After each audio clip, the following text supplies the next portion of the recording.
Hello, everyone, and welcome to another episode of the Bullish Banter podcast. I'll be your host. My name is Rufas Kamau, markets analyst at FX Pesa. So today, I'm joined by a different person altogether. I know you are mostly used to having Jesse being the moderator on the show, but today I'll be the moderator, and our guest today will be Samson Mzera. Hello, Samson. Welcome to the podcast. Hello, Rufus. Hello, guys. It's good to be back. My name is Samson Mzera, Education Partner, Eldoret Office, and I will be going through the discussion with Rufus. Awesome. So today we'll be focusing on a very important topic, and the topic will be surrounding the current resurgence of inflation across the world. So we have seen different economies reporting their inflation data, one of them being the US, Canada, and today we also saw the UK reporting its inflation data, and there was a sudden spike towards the upper side, and as a result, what we are seeing is a trend overall. So what do you think about the current overall increase in inflation across major economies? So across the different economies, it's good to know that each of these economies has its own unique set of circumstances that affect or lead to inflation. For example, in the US, they have various factors, but they've managed in the past 2-3 years to sort of close themselves off from shocks within the Middle East and Europe. So the inflation is driven by different factors other than the ones in the UK, and mostly also Europe, where a big chunk of it is coming from oil shocks, fuel prices, and that interconnectivity with what's happening, of course, in the Middle East at the moment. So if you're to approach the issue, then we'd have to see what is affecting each economy separately. So I think we can start with, do you want us to start with the UK, or should we start straight first with the US and then come back to the UK and Europe? Yeah, we can start with the biggest and the best. Yeah. First off, are you aware with the debate? I know there are guys who are still using CPI and the guys who are using PCE, and it's usually comes as a surprise because CPI has a bigger impact on the charts. I don't know if you noticed, than the PCE, in as much as the Fed is using the PCE indicator to as its guidance for monetary policy.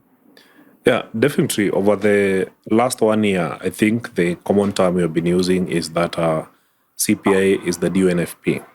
Main reason the term has become popular is because we have seen the market reacting more to the CPI data announcement compared to the non-farm payrolls.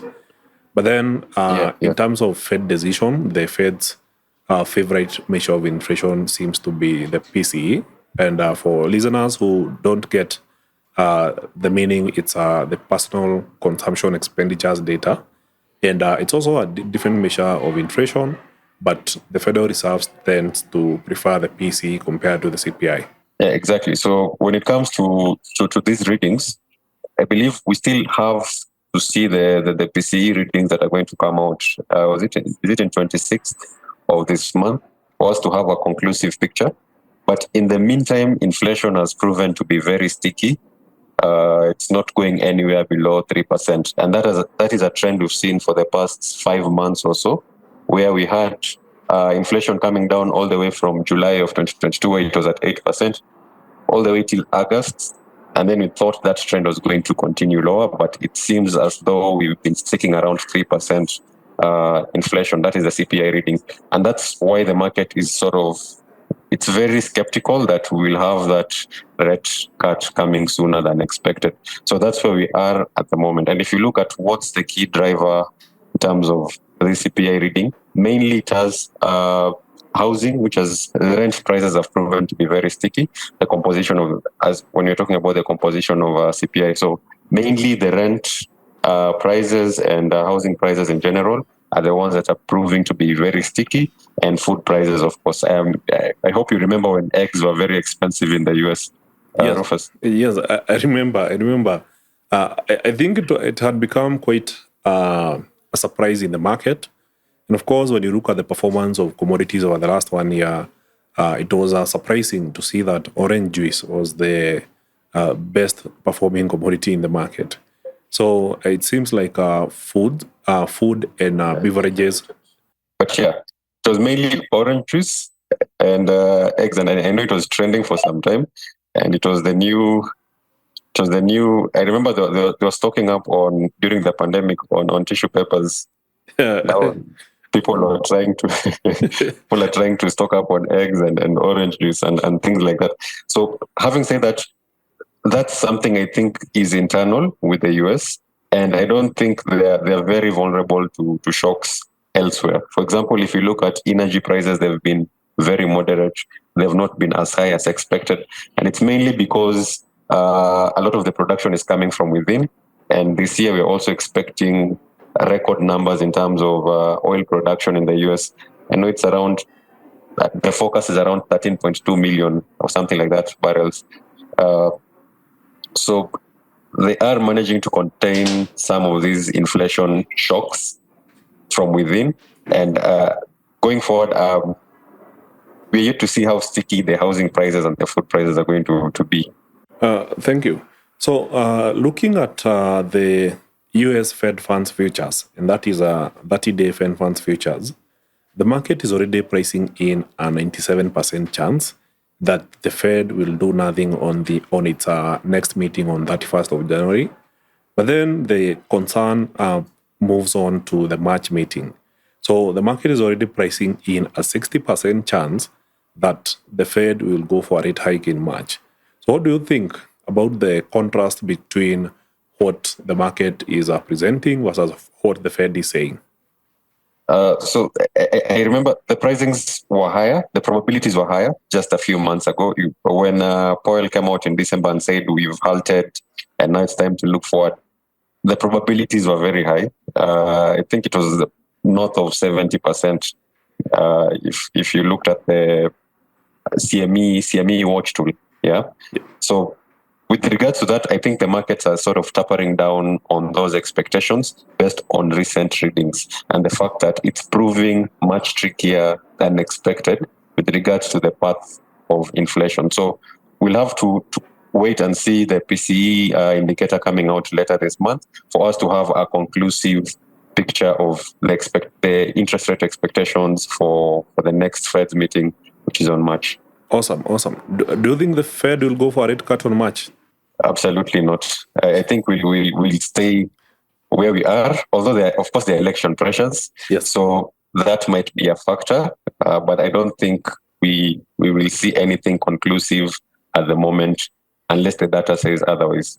For me, if we have the data we are seeing is anything to go by, I think interest rates could stay higher for longer.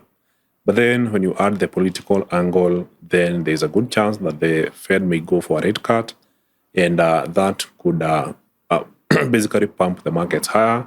Then that would be much better politically for the current administration. But then taking a step back and now looking at the European side, we know that there has been disruptions in terms of shipping. The earliest news we saw today was Shell Corporation basically suspending shipping across the Red Sea. So now ships have to reroute and move around Africa through South Africa and then back to US and Europe. And this is extending shipping routes by about 14 days. What do you think this might affect the markets in terms of inflation numbers?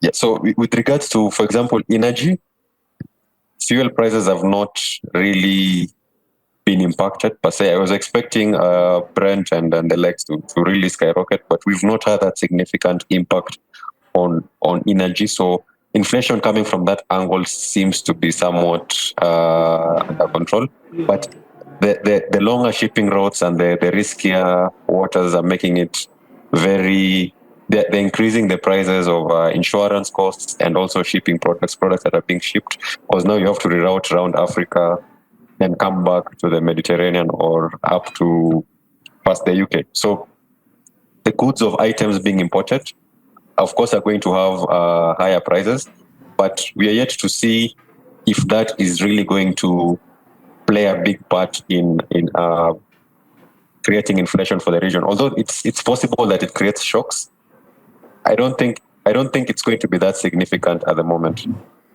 So that means if the conflict keeps on escalating and let's say it goes for an extended period of time within the first quarter of this year, it may have an impact on inflation, and maybe we could see inflation in the US going back to, let's say, 4-5% levels. Inflation in the US or in Europe? In the US. Come again? Yeah, I'm asking the angle when focusing on the US, but also on Europe. Do you think that if the conflict escalates, we could see inflation rising and maybe hitting 4-5% within the first quarter of this year? The US. So within the US, again, they are very protected against external shocks. And I think it started when Trump was there with the trade restrictions and everything. So they produce their own fuel, remember? So they're not going to have shocks in terms of energy, unlike their counterparts in the Euro economy. So for the US, more specifically, chances are they're going to be more worried about the sticky housing prices and food prices, and not necessarily what is happening in the Middle East. Then now when you talk about Europe, that's when the energy issue starts being a debate, and whether that will have a spillover effect into prices there. So now moving on and looking at the second largest economy in the world, I think there's quite a huge contrast. For instance, if you look at the US, the Eurozone, UK, Canada, all of them, they are having inflation that is way higher compared to the central bank target. But then for China, it's currently within deflation territory, having reported negative 0.3% inflation during the month of December year over year. So do you think this is going to have an impact, especially considering that China is a big trade partner for most of these countries?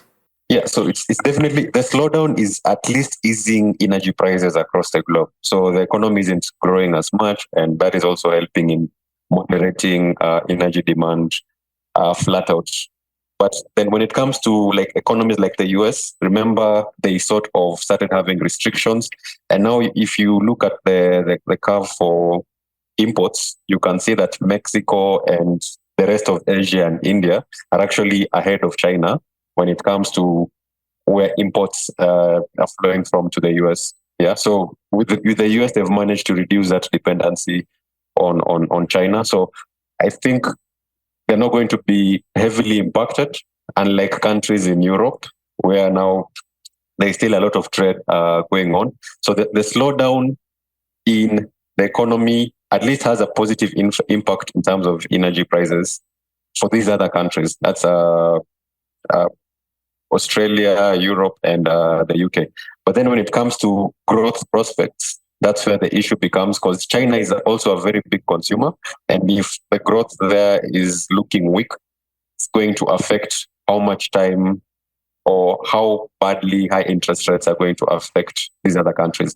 Well, I think for China, there's a lot of speculation surrounding the next meeting coming from the government, where they will be stating the GDP projections for the year, and of course the economic policies to be adopted for 2024. So on the short run, we know China is going to be celebrating its New Year celebrations in February, where they usually take about 2 weeks break. And once they're back, then we could be seeing some progress coming from that side. So the biggest bet that investors are looking forward to is a potential stimulus coming in China. And now that the conditions are good, where we have extremely low inflation, then it seems likely that the conditions are consistent with the expectations of a massive stimulus coming in this year. Do you think that would support Chinese economic growth or recovery? Yeah, definitely. So you've seen President Xi make a number of trips to Europe and to the US, to the point of even sending pandas as envoys. I don't know if you saw that news. Yes, so I saw that. Definitely seems like there's more effort to sort of try and get the economy back on its feet and keep it on track. So definitely we might start seeing Chinese government attempting to maybe have some sort of a stimulus for the economy, and that is up to how the investors will take it. Remember, when they had this protectionist attitude a few years ago, a lot of investors sort of reduced activities in the country, in the region. So it's heavily dependent on how investors, the attitude of investors, on how receptive investors are to the new policy, of which is China being much softer. Also, looking ahead, we are aware that there are elections in Taiwan. Also, so how they try and shape those elections and the attitudes toward that election is also going to have an impact on investor confidence, foreign investor confidence, that is. Interesting. I think there's a lot to unleash for this year. However, today being the 17th of January, we're only on the third week of the year, and the Japanese yen has already slid 4.54% against the dollar. And this comes amid speculation that the Japanese economy might make a strong growth this year. And at the same time, inflation has remained above target, currently at 2.8%. Do you think there will be any key developments in Japanese inflation? And is there any hope for the Japanese yen recovering against the dollar? Japan investors have had this attitude of front-running the expectations for especially what the Bank of Japan is going to do. You remember in December, we had some strength in the Japanese yen, late last year, that is, because people are expecting that the new Central Bank of Japan governor is going to change policies completely. Yeah, but then they were adamant with the YCC policy, and that is what has been persistent. So going forward, I think eventually, yes, you're going to have them having a shift and sort of now raising interest rates. But at the moment, I think things are going to stay as is, and they're going to attempt to try and maintain the status quo for as long as possible, possibly until we start seeing these other economies, maybe the US and the Europe economies, starting to sort of cut off rates. Interesting. Looking at the UK, I think the UK has been the one that has been the most lagging in terms of addressing the inflation problem. So despite making record rate hikes last year, a lot of these economies saw their inflation dropping and getting close to 2%. A lot of them were stuck around 3.1%. For the US, the lowest was 3.0%. Eurozone was at 2.8%. But then it seems like the UK is having a bigger challenge. It's unable to push its inflation back to the 2% target. Does that mean there is an expectation that interest rates would stay higher for longer for the UK? Yeah, so the last meeting for the Bank of England, they had very tough talk, if you can remember. And they kept on insisting that they are going to be persistent with the high interest rates, or maintain at least the current level of interest rates for as long as possible until they start seeing results improve. And that's, I think, a long way ahead. So for the better part of this year, we should expect, especially the UK, to have or to maintain high interest rates until there's a significant trend downwards. And by trend, it's not just a 1 point reading in inflation, but a steady, a gradual drop in prices over proceeding readings. Interesting. So does that mean there's a good chance that the UK gilts might be outperforming the USTs, US Treasuries? That's a very interesting way to, because that means now interest rate differential. So as long as the market still thinks the Fed is so far away from cutting, because remember, the Fed also has very high interest rates, we might not start seeing the gilts outperforming federal funds or US bonds until the market is certain that the US is going to start cutting rates. So it's still, at the moment, the bond market is in a very tricky situation, because now you're trying to understand who is going to pull the trigger first and start cutting interest rates. And that's a very tight one to call. So basically, it's a wait and see kind of scenario. Yes, but yeah, definitely. So it's a wait and see kind of scenario, but it seems highly likely that the US might be the first ones to cut. Because remember, we have a history of these other central banks following the cues of the Federal Reserve. Awesome. So looking at both markets and how they are reacting to interest rates and, of course, the relationship with the inflation in their respective economies, is there a better carry trade than the current one, which is over 5% between the Bank of Japan and the US Federal Reserve? So if you're looking at carry trades, I'm not so sure, unless now we start looking at expectations, because most of these things have already been, I'm assuming the prices have already been rectified in the market or reflected in the market. So most of the times, these carry trades will move with expectations. So at the moment, we should expect New Zealand, maybe the Reserve Bank of New Zealand and US dollar and the Japanese yen to sort of hold at around the same rates. Interesting. So assuming that it's already priced in, but if this difference continues holding or the divergence between the two central banks, doesn't that mean that it's an open funnel for funds to keep flowing out of one economy into the other? In this case, from Japan to the US as a result of the difference in interest rates? To some extent, yeah, because of course the US has very high interest rates and also New Zealand. But then again, you're looking at what point does this shift begin to happen? That is, at what point does, for example, the Bank of Japan start to hike rates, and how far away is that going to be, or how soon is the US going to start cutting rates? So I think that's what is going to shape investors' expectations. That's going to guide them on what to do going forward. But yeah, at the moment, things should remain the same. Interesting. So looking on the equities side, we have seen quite a strong resurgence of bullish momentum. I think the key highlight is currently NVIDIA, which is up 13.85% since the year started. And we are just on week 3. Does it mean we will continue seeing the bullish momentum in the AI sector? Bullish momentum in the stocks, yeah. So, I don't know how much of it is hype and how much of it is actual fundamentals, because NVIDIA has been on fire ever since last year. But then we need to have actual figures in terms of, is the economy fundamentals reflecting or sustaining that growth in NVIDIA? Because I know that last year they had very good revenue from their data centers and the likes.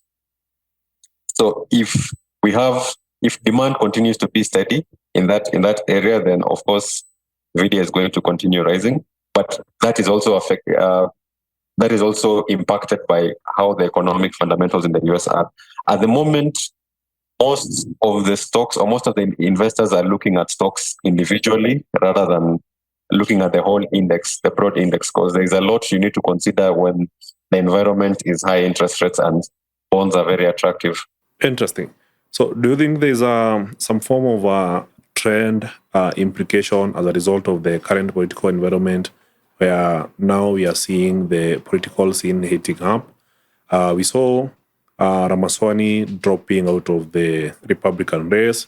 Or in simple terms, is there a bet for Trump in the stock market right now? Definitely. Because remember how the stock market rallied so much during Trump's tenure. So I think if Trump was to come back, then definitely it's going to have a positive impact. I remember when Trump was elected, also we had the things like the Mexican peso dropping quite hard. And now the fact that we have a lot of restrictions between US and China, a lot of Chinese companies are preferring to relocate to Mexico because of the trade negotiations they have with the US, and they're now exporting to the US. So I'm very curious to see how that relationship will be, or how that dynamic will be, should Trump be elected as president by the end of the year. Other than that, I think the markets polls are going to be very important as we head closer to the elections with regards to who is going to stay ahead. Awesome. I think the market will at some point price in potential Trump presidency, and that is expected to be reasonably bullish for the stock market. On the other hand, we have seen key developments happening in the geopolitical scene. On one side, Ukraine's President Zelensky requested the neutral Switzerland to organize a peace summit. Even though Russia has not accepted yet, do you think that we might see an end of the Russia-Ukraine war this year? So I think if at all that conflict was going to come to an end, the effects of the conflict are still going to be protracted for an extended period of time. And this means Europe is not yet off the hook in terms of, so for example, the natural gas imports and the likes. So in as much as we're going to have peace talks between the two countries, in as much as Russia has not agreed on it, the effects of that is still going to be felt in Europe for some period of time. And Europe at this point should be looking to see other ways on which they can prop up growth in the economy. Because I know Europe has the least inflation at the moment with the big economies. Awesome. So as we wind up, and this should be the last point, looking at the currencies, and this is for the traders in the house, and the key developments we have discussed, what do you think will be the key or the hottest markets to focus on going towards the end of January? And of course, considering that volatility tends to be vitality, and that's where the opportunities lie. So there's still a lot of optimism that a lot of economies are going to be cutting rates this year. That's number one, including central banks. And so there is that hope for growth in the global economy towards the end of the year. And having said that, usually commodity currencies are the first area where the countries that will have the full impact of this rising growth. So things like Australian dollar, Norwegian krona, Canadian dollar will be the first that investors will flock into, considering also Europe's problems are very diverse and very complicated. I don't think that the euro and the pound will have any significant push upwards or becoming bullish anytime soon. So the best bets are your commodity currencies, which are your Australian dollar, New Zealand dollar, and Canadian dollar. And if also you are into the Norwegian krona also, I think that's also a good currency to watch out for as we go towards the end of this year. Awesome. Thank you very much, Samson. We appreciate having you on the podcast and would like to have you again. So how can traders reach you in case they have follow-up questions? And what's your parting shot? Okay, thank you, Rufus. This was a very interesting session. So to reach me, it's very simple. On my Twitter handle is at Samson Mzera. I think all my handles are at Samson Mzera. So that's my full names. And you can always just drop a DM, especially on Twitter, or maybe if you're on Instagram or TikTok, I think you can find me with the same names. My parting shot is this year, I think we should be looking at long-term fundamentals that will guide us with the trends that then we have to apply technical. So the long-term fundamentals this year are going to shape up, especially the theme being recovery and growth in both the stock markets and our commodity currencies. So those are the ones that we need to be watching out for as a trader this year. Awesome. Thank you very much, Samson. Thank you, Rufus. So for everyone listening to this podcast, make sure to tune in and share the podcast. And at the same time, remember we have a series happening on YouTube. It's called Market Snapshots, happens every day, Monday to Friday. And this is where we cover the daily market news. And also we cover what to expect for the day. So if you don't have an account, make sure to sign up using the links below and start your trading journey. And of course, remember to follow all our channels. And we have new social media channels for the Bullish Banter podcast across all social media platforms. So make sure to follow us and share the podcast across board. Thank you.